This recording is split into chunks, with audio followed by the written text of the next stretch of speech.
ನಮಸ್ಕಾರ ವೀಕ್ಷಕರೇ. ಈ ವಿಡಿಯೋದಲ್ಲಿ ಗೋಂದಳ ಮಹಾಪೂಜೆ ಅಂದರೆ ಏನು ಅಂತ ನಾನು ತಿಳಿಸ್ಕೊಡ್ತಾ ಇದ್ದೀನಿ. ಬನ್ನಿ ತಡ ಮಾಡದೆ ಪ್ರಾರಂಭಿಸೋಣ. ಮೊದಲಿಗೆ ಗೋಂದಳ ಪೂಜೆ ಎಲ್ಲಿಂದ ಪ್ರಾರಂಭವಾಯಿತು, ಇದರ ಇತಿಹಾಸ ಏನು ಅಂತ ತಿಳಿದುಕೊಳ್ಳೋಣ.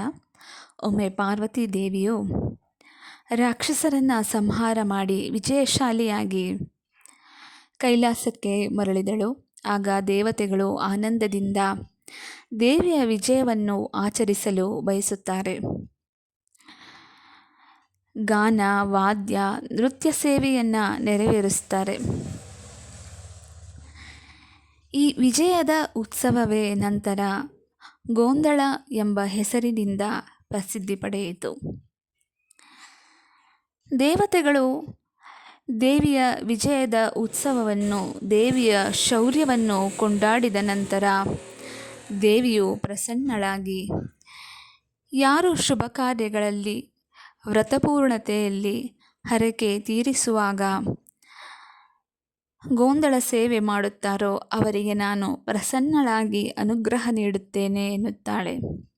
ಅದಕ್ಕಾಗಿ ಇಂದಿಗೂ ಮಹಾರಾಷ್ಟ್ರ ಹಾಗೂ ಕರ್ನಾಟಕದಲ್ಲಿ ತುಳಜಾ ಭವಾನಿ, ರೇಣುಕಾ ಯಲ್ಲಮ್ಮ, ಸಪ್ತಶೃಂಗಿ ದೇವಿ, ಮಹಾಲಕ್ಷ್ಮಿ ಮೊದಲಾದ ಶಕ್ತಿ ದೇವಿಯರ ಆರಾಧನೆಯಲ್ಲಿ ಗೋಂದಳ ಮಹಾಪೂಜೆಗೆ ವಿಶೇಷ ಸ್ಥಾನವಿದೆ.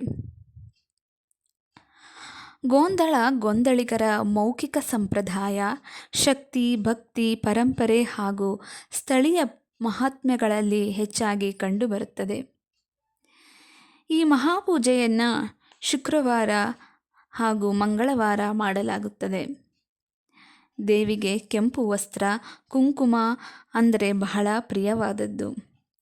ಹಾಗಾಗಿ ಕುಂಕುಮಾರ್ಚನೆ ಮಾಡಿದರೆ ದೇವಿ ಬೇಗ ಒಲಿಯುತ್ತಾಳೆ. ಈ ಪೂಜೆಯನ್ನು ಶುಭ ಕಾರ್ಯಗಳಾದ ಮಗುವಿನ ಜನನ, ಹೊಸ ಕಾರ್ಯದ ಪ್ರಾರಂಭ, ಮದುವೆ, ಗೃಹ ಪ್ರವೇಶಗಳಲ್ಲಿ ಹರಕೆ ತೀರಿಸುವಾಗ ಮಾಡುತ್ತಾರೆ. ಈ ಪೂಜೆಯಲ್ಲಿ ರೇಣುಕಾ ದೇವಿಯ ಮಹಾತ್ಮೆ, ತುಳಜಾ ಭವಾನಿಯ ಕಥೆಗಳನ್ನು ಹೇಳುತ್ತಾರೆ.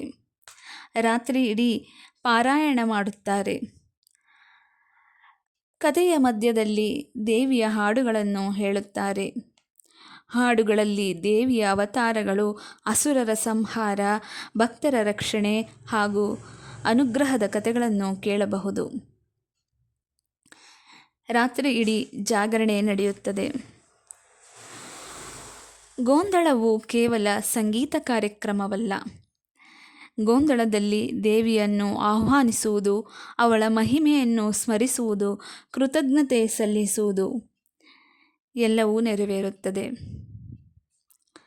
ಧನ್ಯವಾದಗಳು.